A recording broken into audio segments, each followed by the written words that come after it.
Bueno, buenas noches a todos. Hoy, en el marco de los encuentros de reflexión y debate frente al COVID-19, la situación actual y futuro, decidí conversar con tres profesionales que nos van a ayudar a entender un poco y a descubrir qué nos está pasando ante estos 100 días de confinamiento y qué cosas están dando vuelta en nuestra mente que pueden llegar a afectar los estados de ánimos y qué herramientas pueden ser útiles para sobrellevar el día a día. E incluso pueden llegar a incorporarse en nuestro futuro estilo de vida. Creo que es el objetivo que todos buscamos a partir de ahora.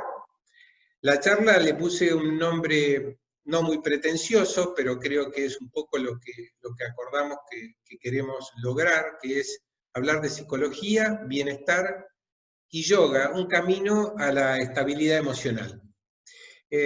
No porque luego de este encuentro lleguemos a la conclusión de que contamos con todos los recursos y herramientas para estar mejor, sino para que logremos entender de algún modo cómo uno puede incorporar o conocimientos o hacerse preguntas para mejorar la calidad de vida. Están con nosotros Patricia Planas, que es licenciada en Psicología de UBA, es psicóloga clínica individual y vincular, es decir, direccionada a personas y parejas. También es profesora por concurso de la Universidad Patagónica de las Artes, perito de parte y consultora técnica en psicología jurídica.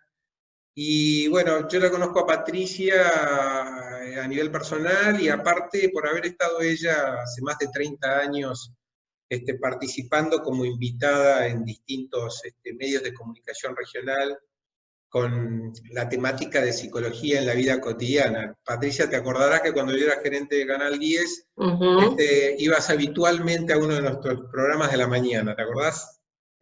Sí, y de la tarde más que de la mañana, Pablo, y también. noche, porque la mañana no es mi horario favorito. Bueno, me recordás eso mejor entonces. Mira, Patricia, el otro día para ir haciéndolo interactivo esto, escuché una entrevista de Pilar Sordo, más allá de la opinión de cada uno sobre Pilar Sordo, el alcance que tiene. A mí me llamó la atención algo que comentó, y ella hacía hincapié mucho en el manejo de las emociones. Durante este periodo principalmente, y eso yo lo relacioné posteriormente cuando empecé a hacer una investigación para esta charla, con una encuesta que se hizo en el Observatorio de Psicología Aplicada, OSPA, de la Facultad de Psicología de la UBA, en donde surgía mucho entre los encuestados la palabra desesperación, ¿no? Como una de las más nombradas entre 2.754 personas que se relevaron en la ciudad de Buenos Aires y en el Gran Buenos Aires. Y bueno, y esto apareció como una de las principales a la hora de analizar los datos, junto a otras que ya habían sido mencionadas en otras investigaciones, digamos, como incertidumbre, cansancio, temor al futuro, angustia, tristeza, hartazgo. Entonces, yo lo que quería consultarte, Patricia, es, ante esta realidad que nos toca vivir hoy, ¿vos estás atendiendo situaciones vinculadas a esos sentimientos por lo que estamos atravesando? Todo el tiempo. Bien. Sí, yo personalmente tomé una postura que puede ser criticable o criticada, y tiene que ver con no mirar televisión, ¿sí? O sea que mi información pasa por lo que me llega a través de contactos, alguna cosa que sí me pongo a mirar por internet voluntariamente, la busco, y el contacto directo con la gente, es decir, que no vi una hora de televisión en los 100 y pico de días que van de este periodo de aislamiento social. Por lo tanto, vivo adentro de un tupper, y va el chivo, decía. ¿Por qué? Porque no he estado expuesta, solamente recuerdo haber estado de pasadita en algún lugar que hubiera una pantalla y ver cajones, bolsas negras, etc.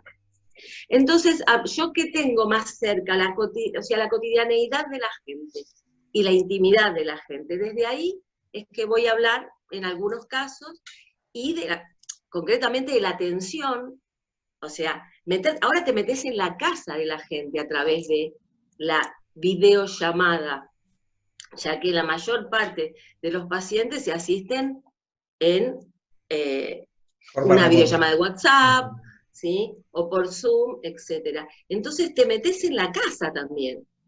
Aparece la familia, etc. Desde ahí parto, después mis lecturas particulares, pero insisto, electivas, no estoy bombardeada, porque me preservé de esa manera, ¿sí? Está bien, con respecto a esto de las bien. Emociones, son elecciones, otras personas dicen, pero no puedes vivir tan fuera de... Y bueno, yo sí, por lo visto se puede, porque puedo, ¿no? El tema de las emociones, ¿se pueden controlar las emociones? Y esa es una gran discusión. ¿Se pueden manejar? Un poco. ¿Controlar? No. ¿Y esto por qué la desesperación? Porque, a ver, todos tratamos como mecanismo de defensa de prepararnos para lo malo que pueda llegar a sobrevenir. O sea, el miedo, como función útil, tiene el ser cuidadoso en relación a la propia vida o a la vida de los demás, de lo que quiere y de los que quiere. Entonces tiene una función, la función de cuidado. Ahora, cuando algo te saca de eje porque no te lo esperabas, no sabes cómo se comporta, no sabes qué hacer o qué no hacer, los medios de comunicación son, a veces, la información es confusa. Te dicen una cosa, cuando empezó, barbijo no, sí sirve, barbijo sí, barbijo no, distancia, ¿cuánta distancia? ¿Cuántos minutos de exposición son necesarios para? Todos nos vamos a contagiar en algún momento. Todos estos mensajes, que es lo que se ha estado repitiendo, yo los escuché a través del eco de la voz de mis pacientes, ¿sí? Algunos más desesperados que otros.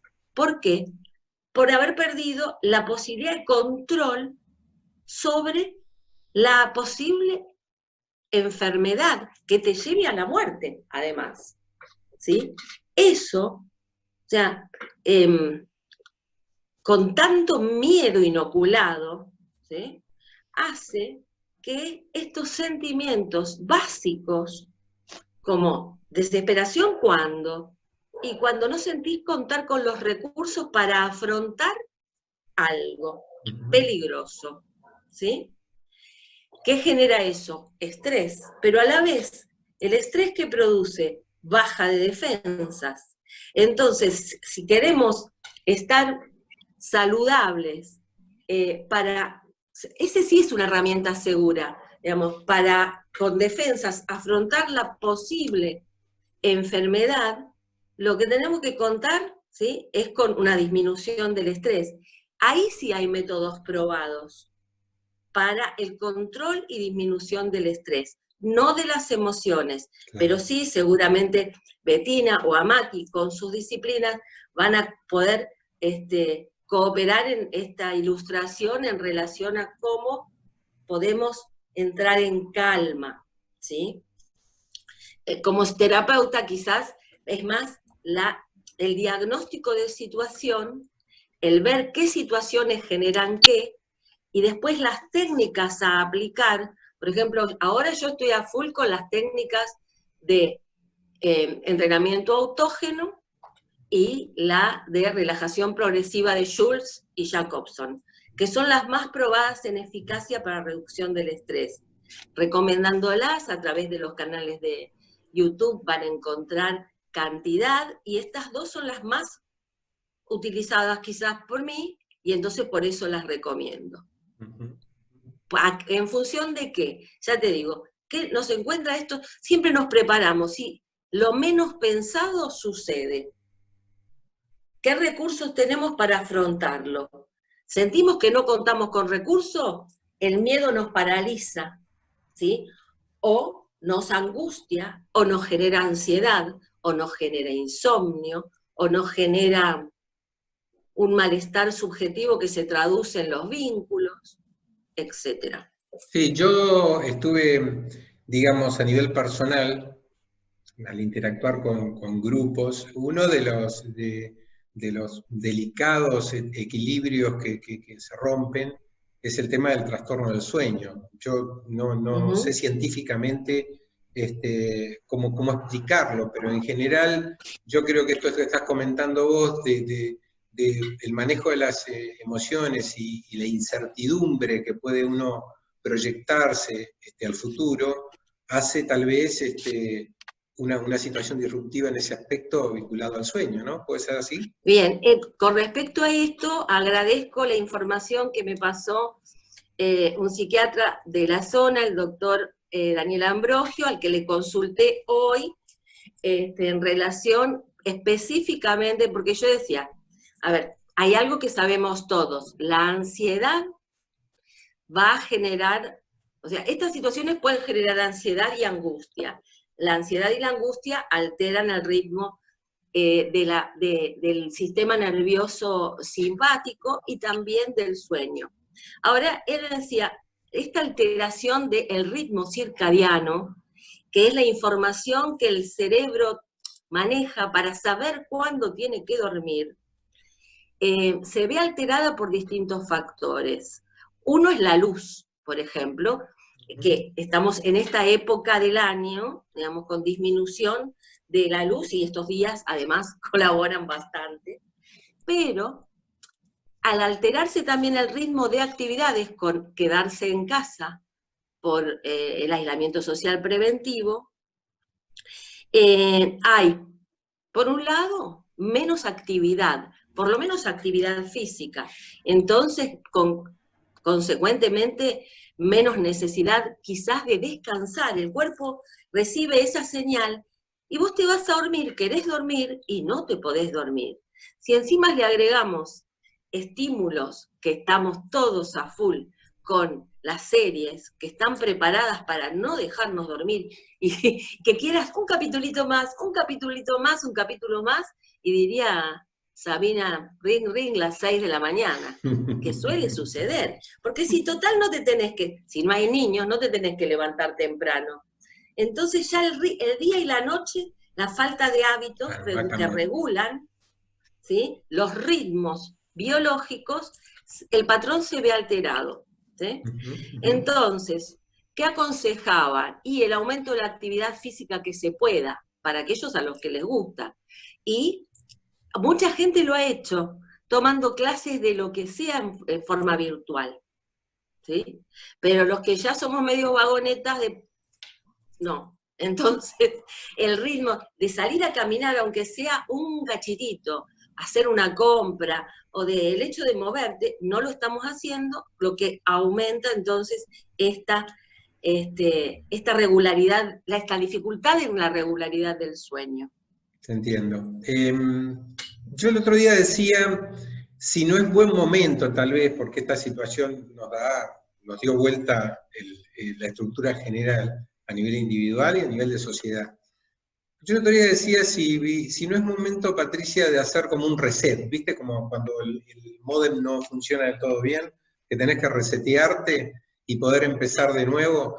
Digamos, en el caso específico de hoy, enfrentarnos ante la realidad de tener que volver a refugiarnos en nuestros hogares, por un lado, pero por el otro lado, empezar a generar unas situaciones de espacios dentro del hogar, en una convivencia familiar, y de tener que reformular el día a día dentro de un hogar.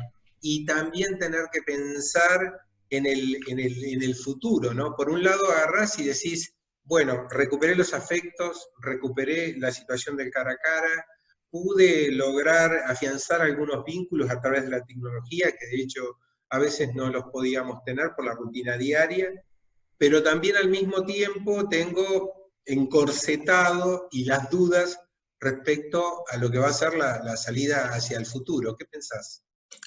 Bueno, yo te decía que en una conversación privada que estuve leyendo precisamente a un filósofo, Gilles Lipovetsky, que hablaba de la nueva normalidad.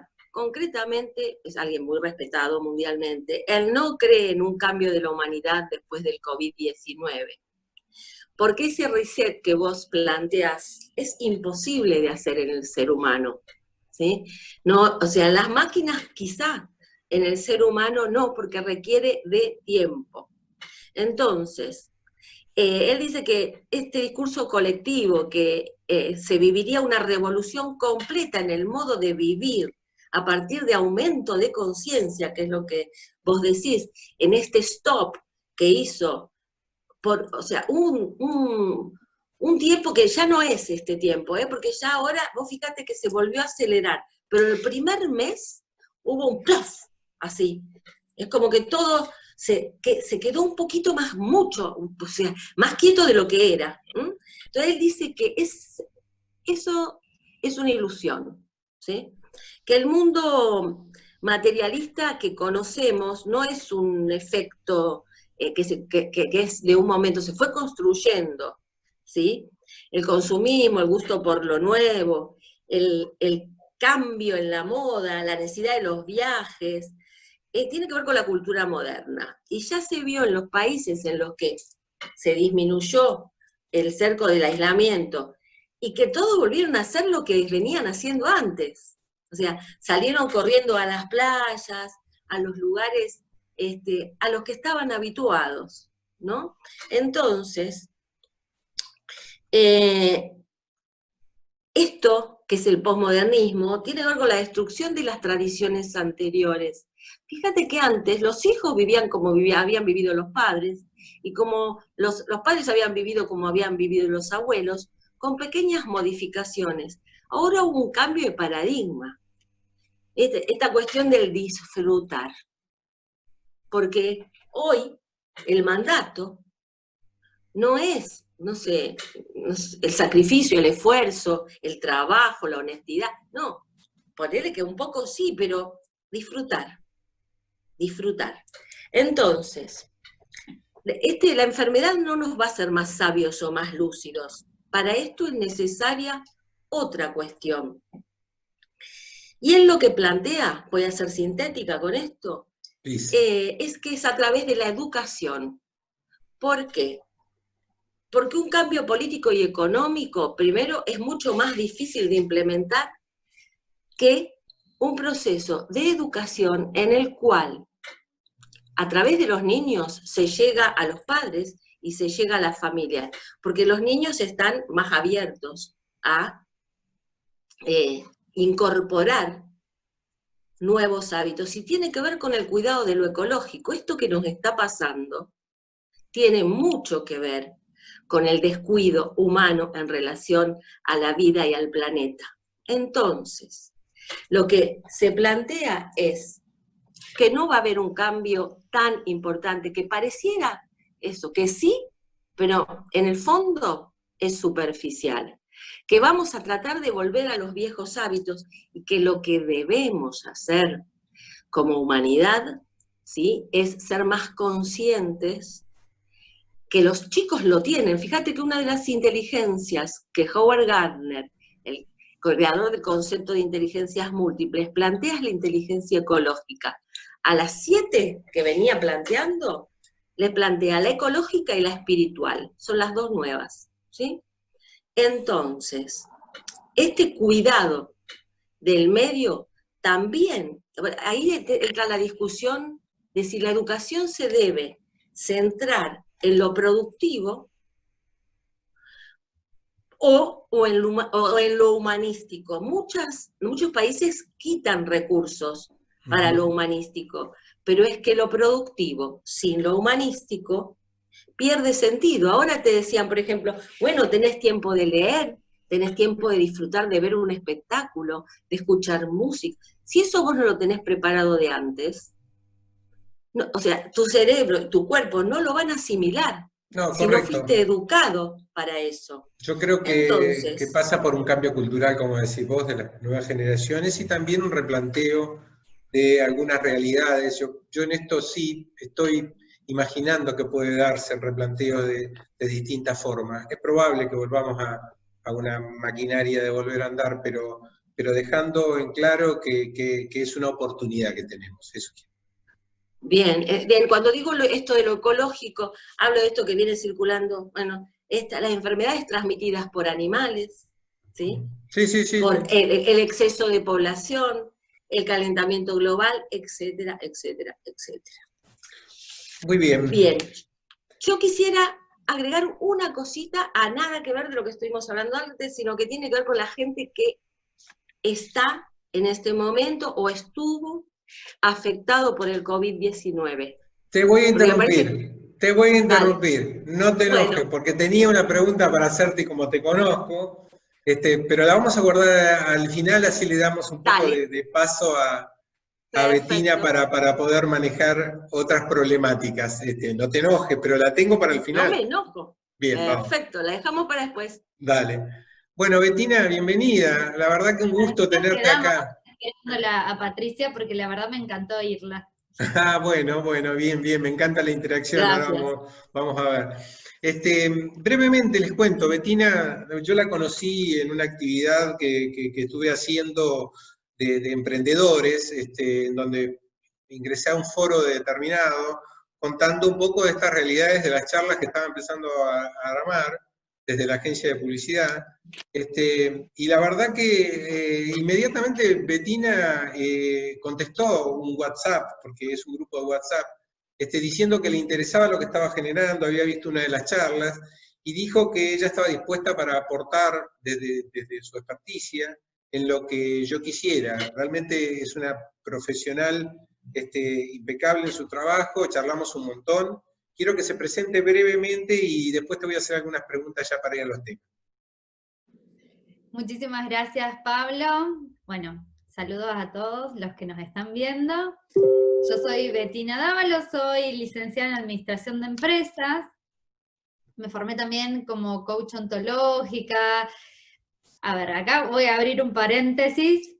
Lo de breve no es mi fuerte, pero vamos a hacer el esfuerzo. A mí lo que me apasiona es el desarrollo personal y aumentar la calidad de vida. Entonces, a lo largo de los años, creo que desde muy pequeña, lo que voy haciendo es dejándome llevar por mi curiosidad y voy estudiando y voy asimilando otros conocimientos, otras técnicas, pero también como un agente de compartir, de convite, y es por eso que cuando, bueno, vos me hiciste la invitación me pareció hermoso, porque así como estudié Administración de Empresas y Recursos Humanos y ahora estoy haciendo el posgrado en Mediación, soy instructora de yoga, soy masajista ayurveda, soy facilitadora de técnicas de desarrollo personal, entonces ahí estamos compartiendo y todo lo que pueda ser docencia me encanta.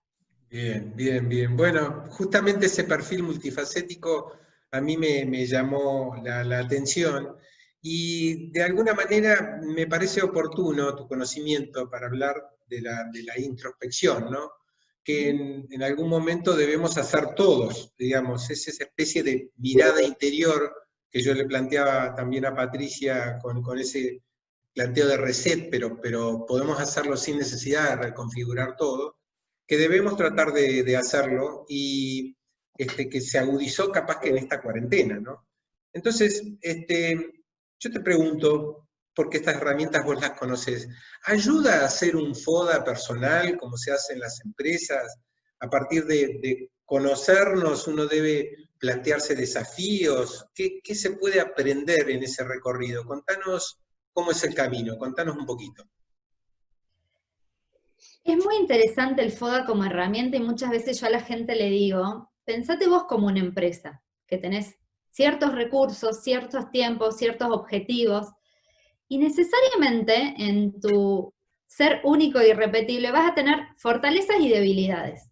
A las fortalezas las seguimos alimentando y a las debilidades vemos si las podemos frizar según las necesidades que uno tiene, o bien las voy a trabajar para mejorar. Como te decía, a mí me gusta mucho todo lo que es desarrollo, pero yo voy a elegir, esto que también digo mucho, elegir las batallas. Uno no puede con todo al mismo tiempo.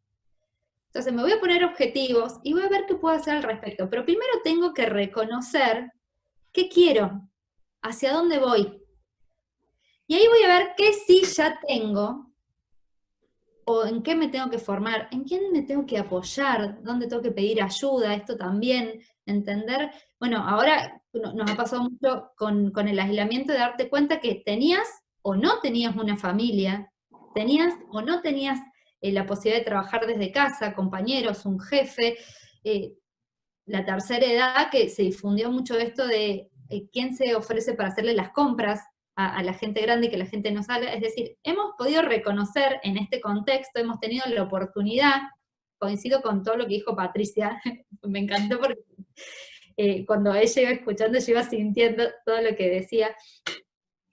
Muchas personas hemos tenido la oportunidad de reconocer talentos, agradecer algo que es tan importante, un techo, un trabajo, una familia, un apoyo, pero también nos hemos visto quizás impacientes, quizás exceso de información, quizás esto de no cuidar los hábitos, y que me voy un poquito por las ramas, esto de nutrirnos, que yo siempre digo, no solo nos nutrimos de lo que comemos, sino de lo que oímos y de lo que vemos, del abrazo que está, del que no damos, la nutrición en el sentido más amplio, porque el ser humano necesita nutrirse de muchas formas. Entonces, ¿para qué me va a servir el FODA? Para entenderme, para reconocerme, para ubicarme en un tiempo y un espacio. Yo no soy la misma de hace 10 años y no voy a ser la misma dentro de 10 años. Y los desafíos que tengo hoy requieren una actitud, una energía, un compromiso diferente al que voy a tener en el futuro o la que tuve en el pasado. Por eso esto del FODA como una herramienta periódica es muy interesante. No hay que tomarlo como un recontra, así algo muy desafiante. Basta con reconocer algunos puntos y encaminarme en ellos. Es decir, me voy a apoyar en las fortalezas y voy a trabajar las debilidades. Es un ejercicio, lo planteas, permanente, que va cambiando a lo largo de la vida para asumir nuevas etapas. Ese es un poquito el planteo. Exacto. Cada un cierto periodo de tiempo, digamos, de todos los meses, y quizás cada 10 años también es demasiado, tiene que ver también, a veces lo que hablamos mucho en las empresas es los objetivos SMART, que lo podés llevar también a cualquier parte de tu vida, que esto tiene que, los objetivos que vos te vas a poner en la vida tienen que ser medibles, tienen que tener alguna intención que te parezcan valiosos, los tenés que poner en un tiempo. Ese tiempo es el que te va a permitir, ¿no?, corroborar qué avanzaste, qué no avanzaste, pero más allá de estas métricas, volver a la humanidad, ¿no? No somos computadoras, por eso no nos podemos apretar del todo un botón, sí podemos tener una intención, una búsqueda, pero entender que tenemos tiempos, que tenemos procesos, y que tenemos que tener esta mirada también autocompasiva, ¿no? Lo que por ahí en el mindfulness hablamos de la autocompasión, no de la que bajo los brazos, sino la que abraza a la humanidad con sus limitaciones, con sus posibilidades reales, con sus pendientes. Por eso elijamos las batallas, elijamos qué puedo hoy, con qué me quiero comprometer hoy, en quién me voy a apoyar, comunicar. Perfecto. Pero primero me miro hacia adentro. Después de esa búsqueda y encontrar esos atributos que uno tiene positivos y también trabajar un poco a las debilidades, como lo planteás, a veces nos pasa, creo yo, que cuando suceden situaciones imprevistas, uno se dice realmente, ¿por qué me está pasando esto? ¿Por qué nos pasa lo que nos pasa? Digamos, hay que tratar siempre, según tu visión, de mirar las cosas con una actitud positiva para leer estas situaciones, para no contaminarnos con pensamientos negativos. Esto en el coaching, vos lo estás trabajando mucho, ¿cómo ves esta situación que se está dando? Bueno, primero, algo interesante es corrernos del por qué a mí, del para qué a mí. Claro. El por qué va hacia el pasado, donde yo ya no puedo hacer absolutamente nada más que aprender y aceptar. Y el para qué me abre una oportunidad de futuro, de hacer algo al respecto. Entonces, ¿para qué me va a pasar esto? Yo lo que rescato de, bueno, el lado positivo de la cuarentena es que nos agarró a todos en la misma bolsa, y no es algo que vos me contás que te está pasando, y yo no lo puedo entender porque yo tengo otra realidad diferente. Por lo menos por una vez, en eso somos solidarios, a todos nos ha encontrado con la misma rapidez, en el mismo momento inesperado. Entonces, el para qué. Un poco lo que decía Patricia, bueno, yo no voy a volver a nacer porque estuve en cuarentena.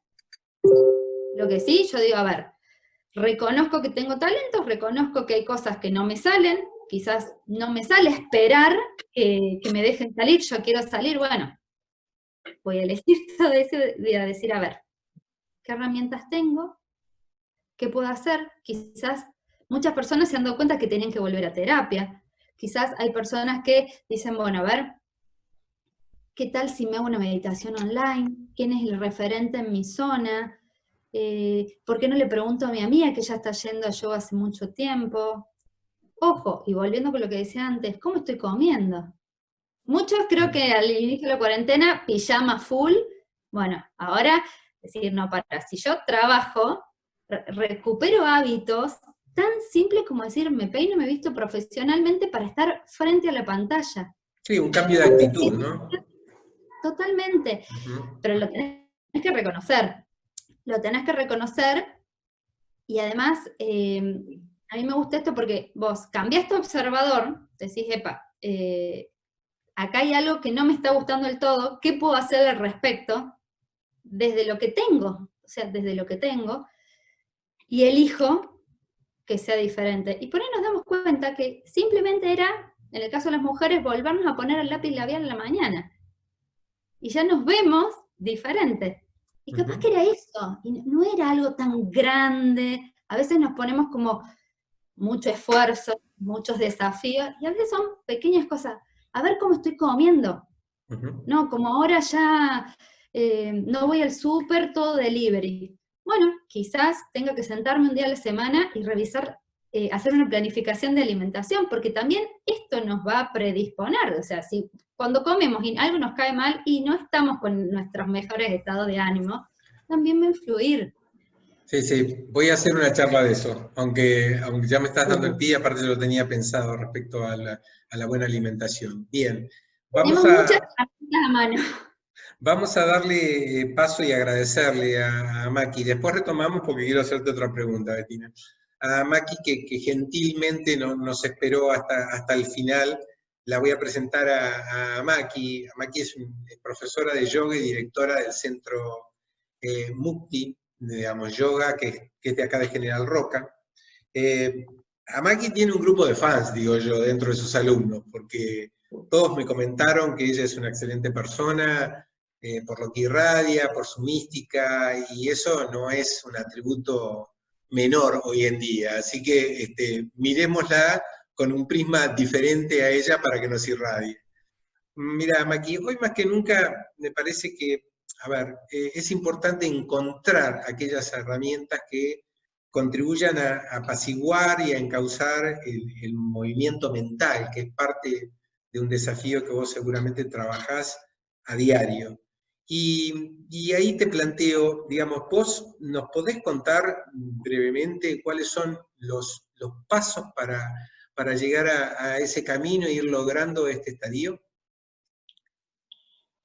Bueno, buenas noches a todos.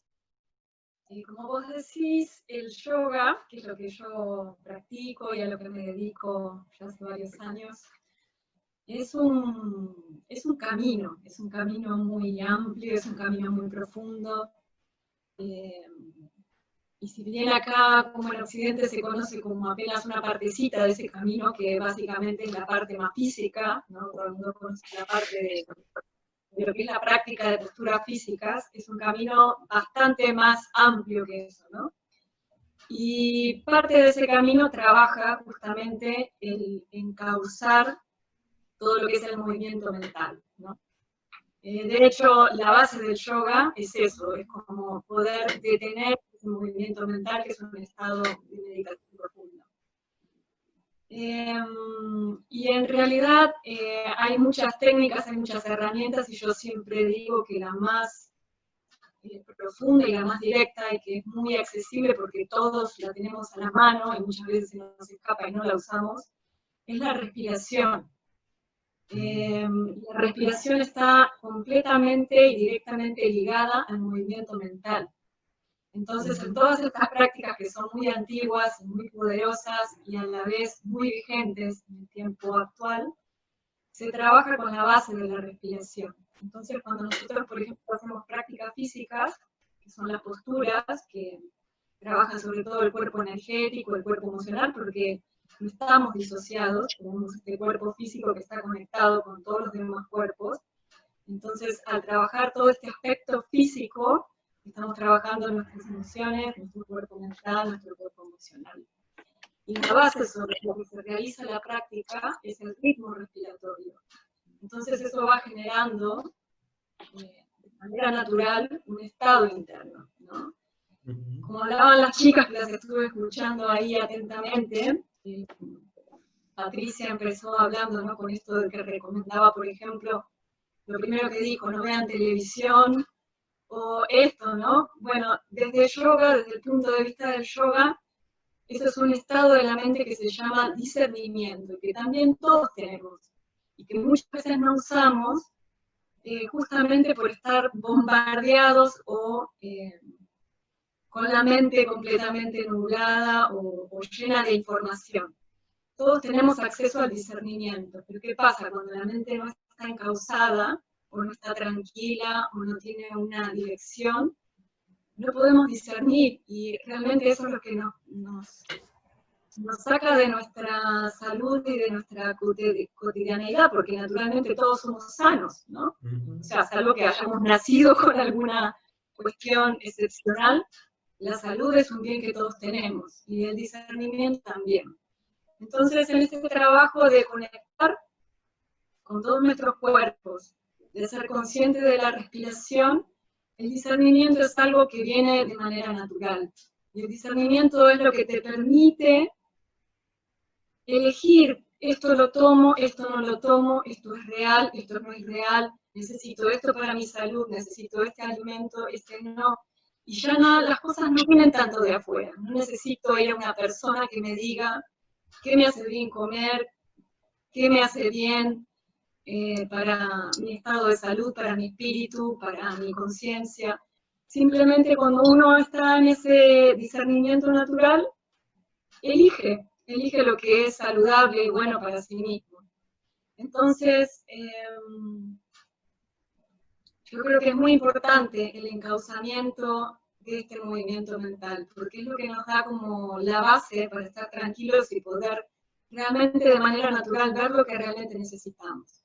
Te hago una pregunta a Maki ahí, que por desconocimiento, que creo que la gente tal vez que no está tan habituada le puede interesar. El manejo de la respiración como lo estás planteando, que de hecho hasta dentro de lo que conocemos como el desarrollo del deporte es fundamental.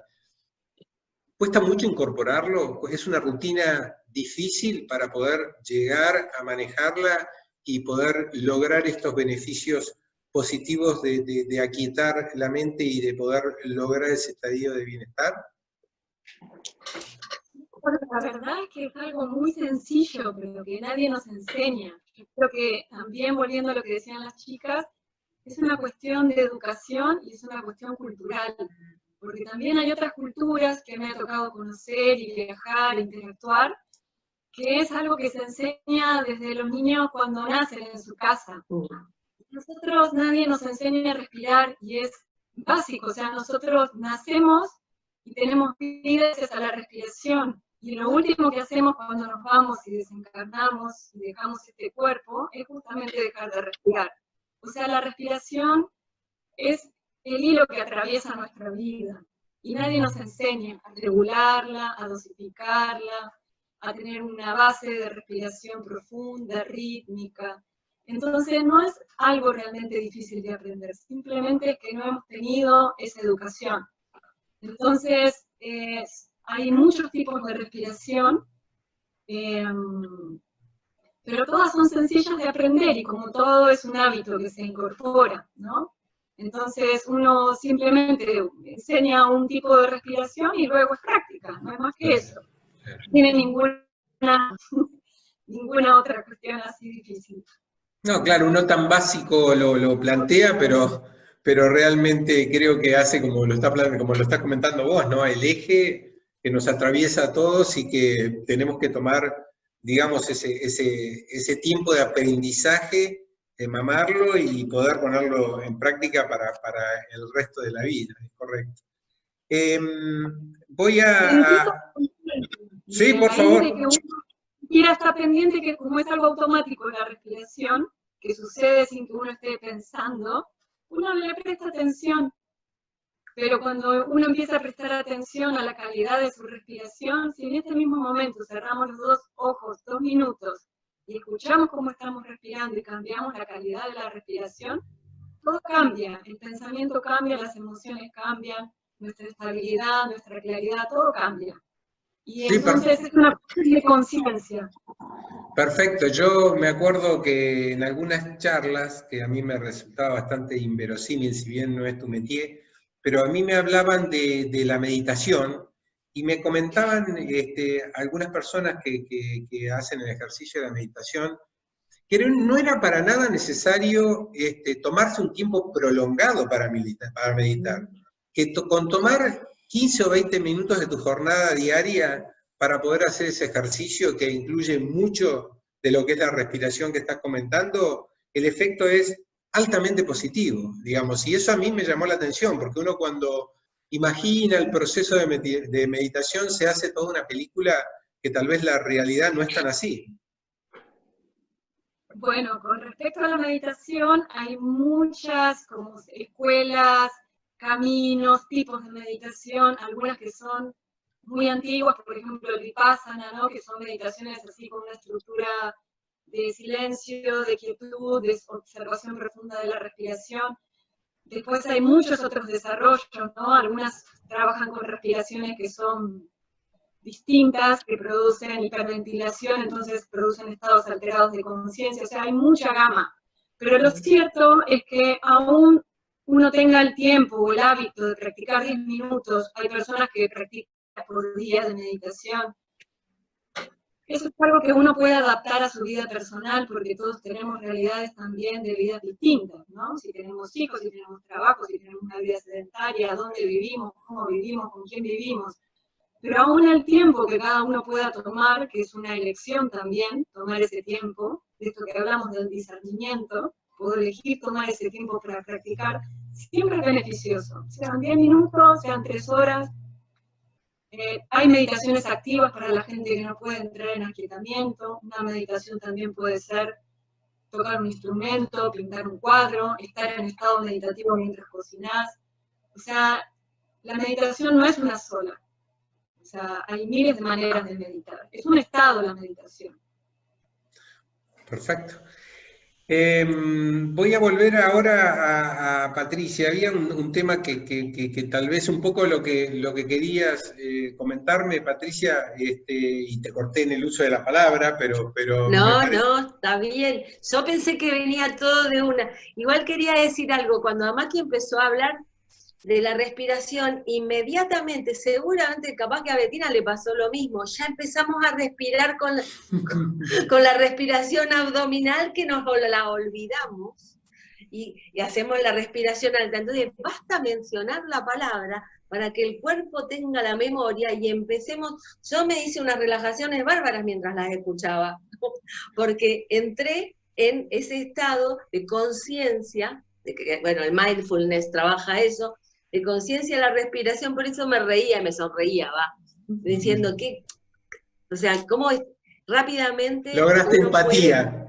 Claro, sí, decididamente. Te quería preguntar, Patricia, el otro día hablamos en la charla de medios de comunicación con Hugo Alonso, que por cierto te doy un dato en defensa de un segmento que yo trabajo y que de alguna manera he vivido toda mi vida. No, porque... Yo no dije que no hay que mirar televisión, okay.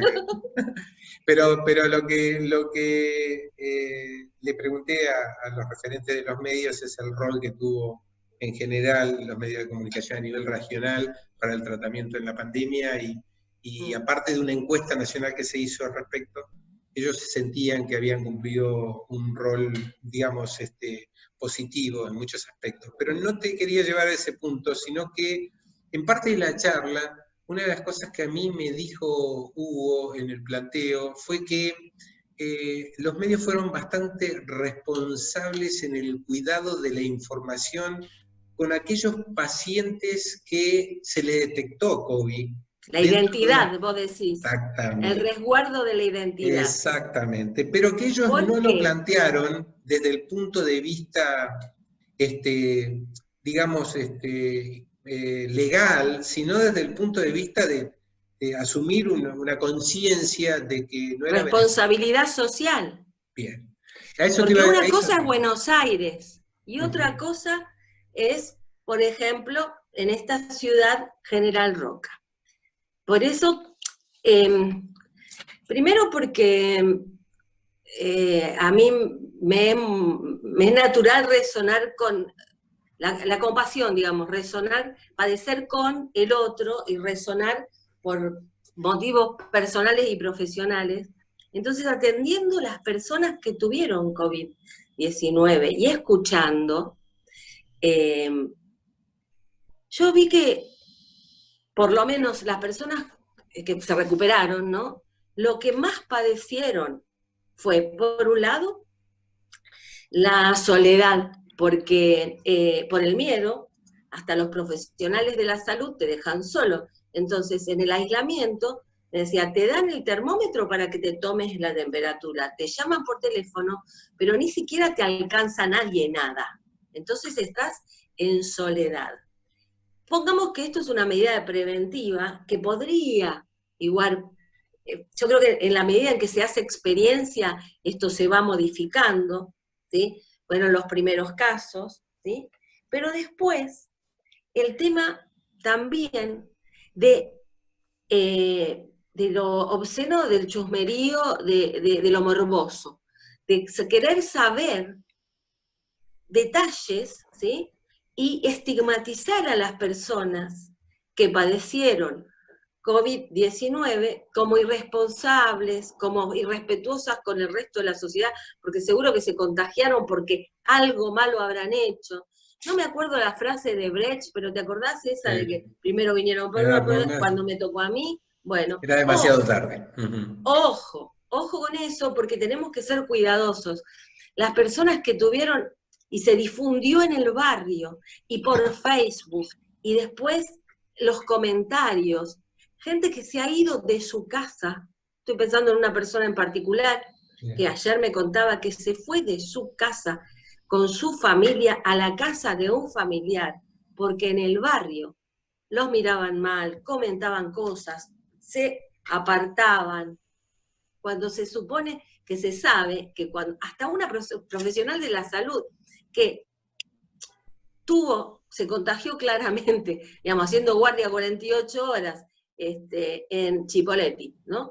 Y que después ella trabaja haciendo guardias, no la contrataron, habiendo ya salido del periodo de enfermedad y contagio, por si acaso. Entonces, todo esto, pensemos en las personas que además de haberla pasado muy mal, ¿por qué? Por el miedo, porque al no saberse también aumenta la incertidumbre, ya dijimos, genera ansiedad, genera miedo.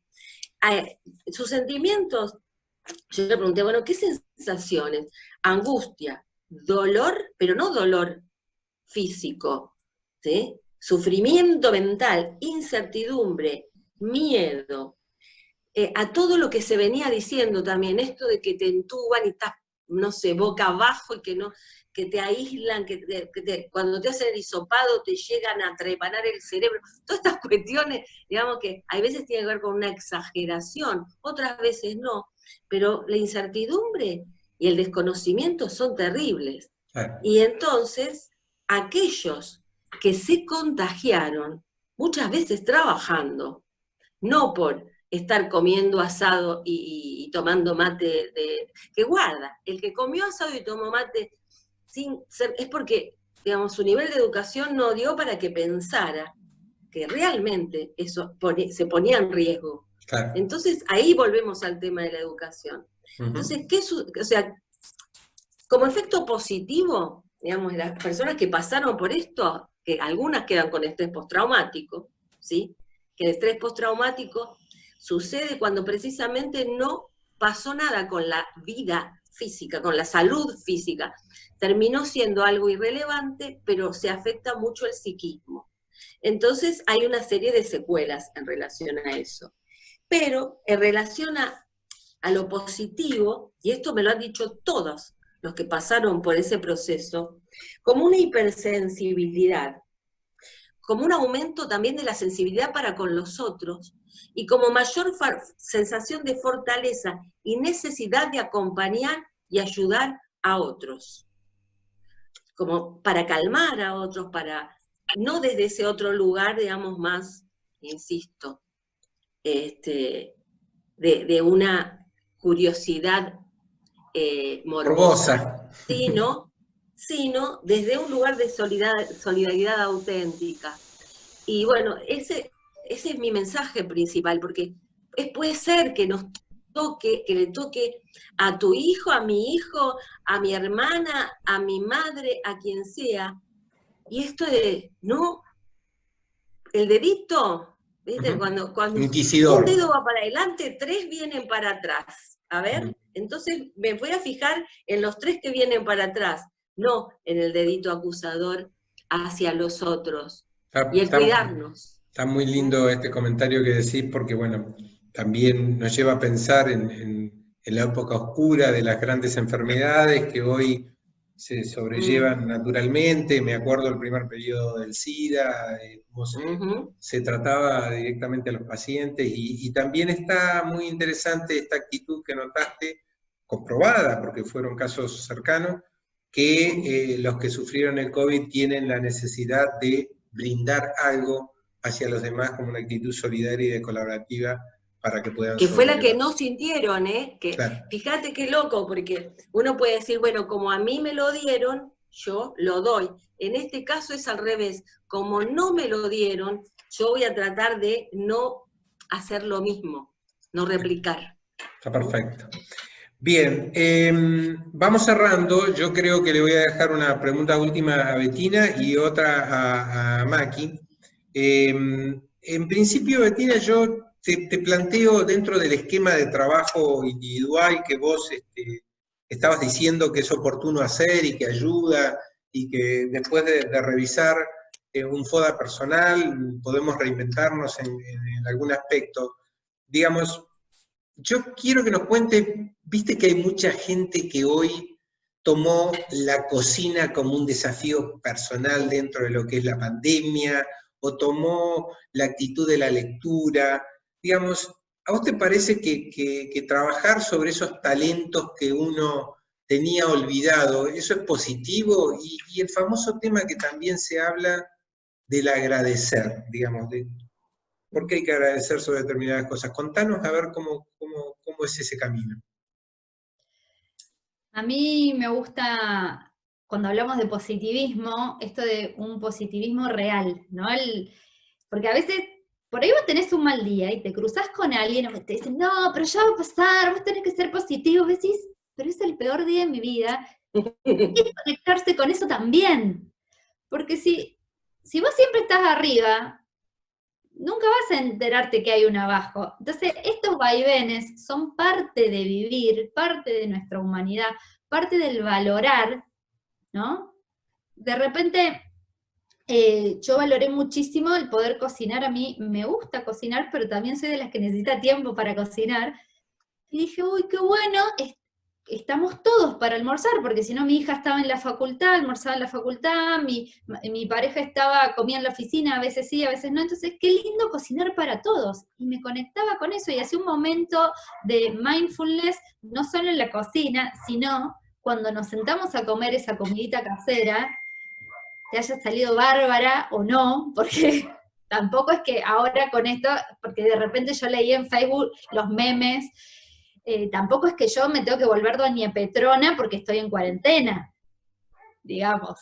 O sea, y quizás tampoco en cuarentena encontré el tiempo para leer el libro, y capaz que sigo eso es otra cosa, ¿no? No, porque ahora en cuarentena seguro que te sobra tiempo y tenés que leer todos los libros que tenés pendientes. No, capaz que no, porque de repente ahora cocino más, o duermo un poquito más, o lo que sea que encontraste que podías hacer, o podías estudiar, o poder ver más series, porque quizás antes no lo hacías. A mí, yo te cuento, para mí es el momento de encontrarme con mi familia y decir, tengo que sentar en el sillón, y comparto eso con mi pareja, por ejemplo, con mi familia, de ver qué peli vemos juntos. Estoy bastante atrasada en las series, pero bueno, por lo menos lo tomo desde ese momento, ¿no? Como un momento de abstraerme para conectar con eso, y a la vez estoy conectando con los míos, porque hacemos todo lo mismo.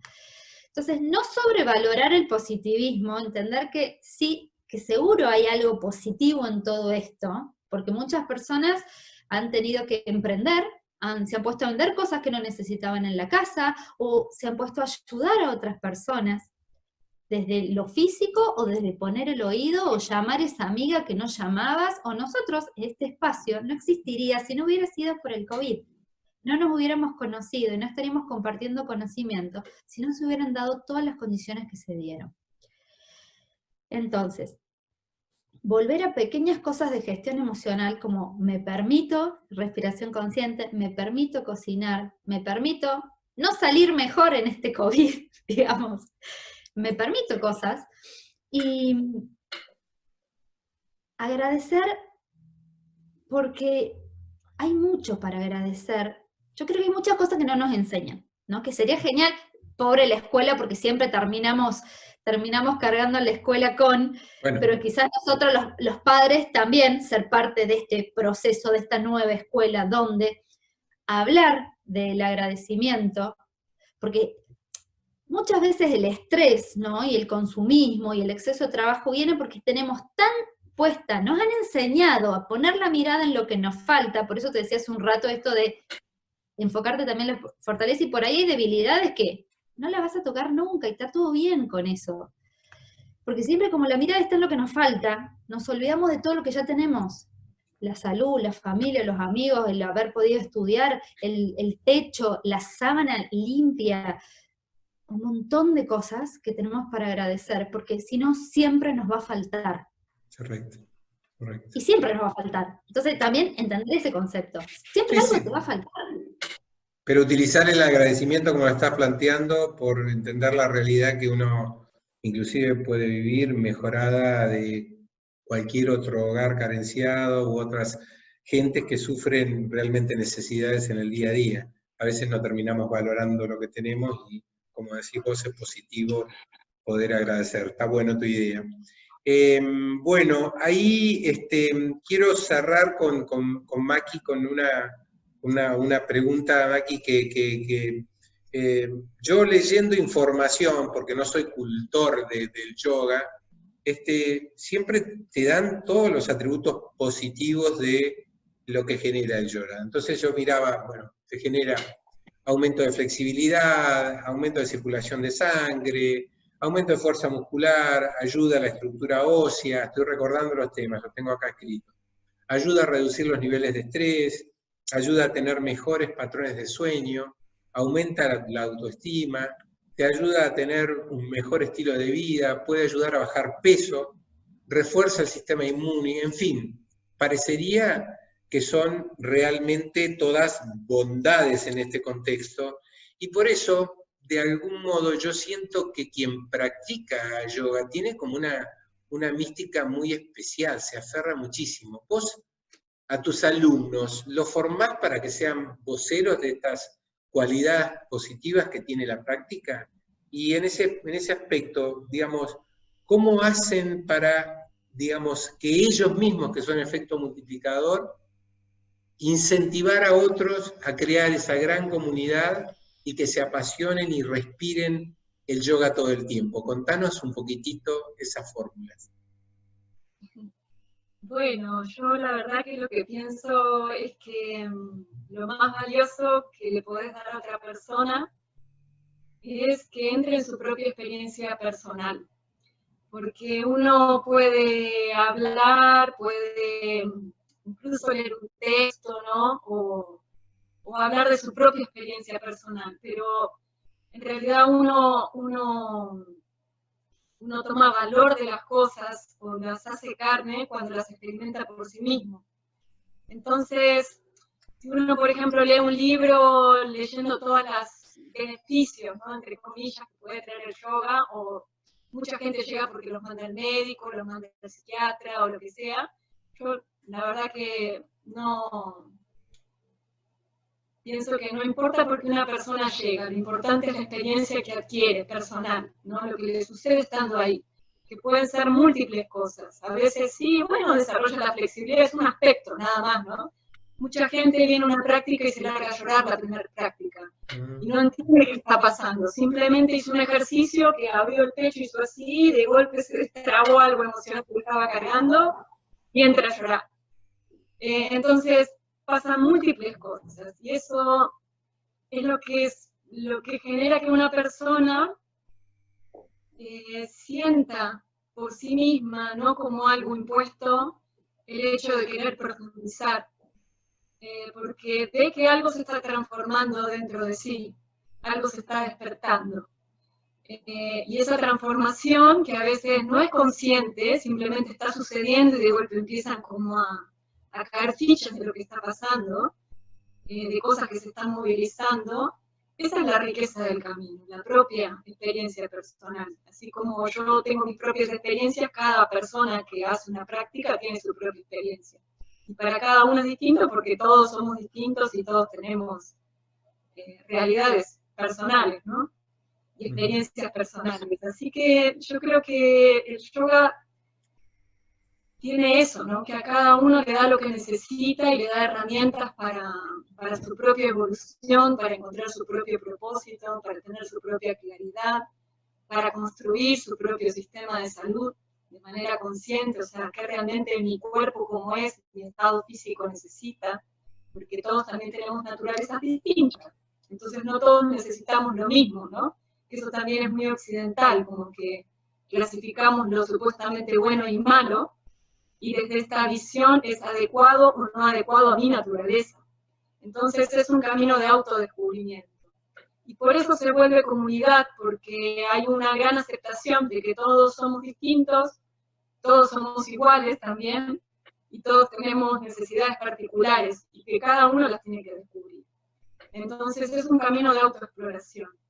Y eso es lo que la gente se maravilla, que recibe esa propia información para sí misma.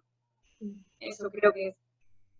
Muy bien, sí, definitivamente son amantes y incorporan, digamos, un modus operandi propio y viven, digamos, con otro tempo. Es como contó Patricia, empezó la charla y yo al ver tu imagen y al ver el tempo para poder hablar, las pausas, también vos empezás a cambiar el estilo. Y ojalá que, Patricia, esto sí nos sirva y lo incorporemos como algo para nuestra rutina diaria. Bueno, yo quiero agradecerles, creo que estamos bien en tiempo porque se hizo relativamente ágil, después les voy a contar cuánto tiempo quedó la charla.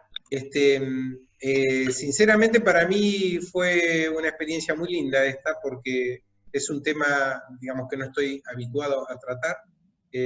Me sentí muy bien, veo que ustedes conocen de lo que están hablando, manejan y también se sienten muy apasionadas en lo que expresan, y yo también deseo que la gente que escuche esta charla saque alguna conclusión y se lleve algo para que podamos seguir reflexionando acerca de estos temas. Así que... Gracias por la invitación, porque en realidad, no sé la gente, pero por lo menos estoy segura que a nosotros nos sirvió y nos fue grato y nos fue útil. Así que ya venimos con ganancia. Y la sincronicidad en las ideas y el concepto fue genial, porque no conocernos antes tenemos una línea de pensamiento afín, cada una de su rol.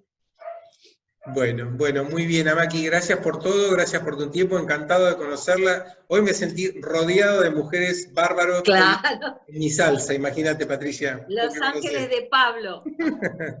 Las tres.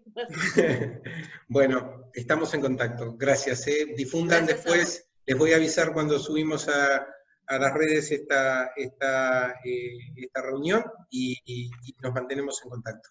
Muy amables. Dale. Gracias. Chao. Gracias. Chau, chau.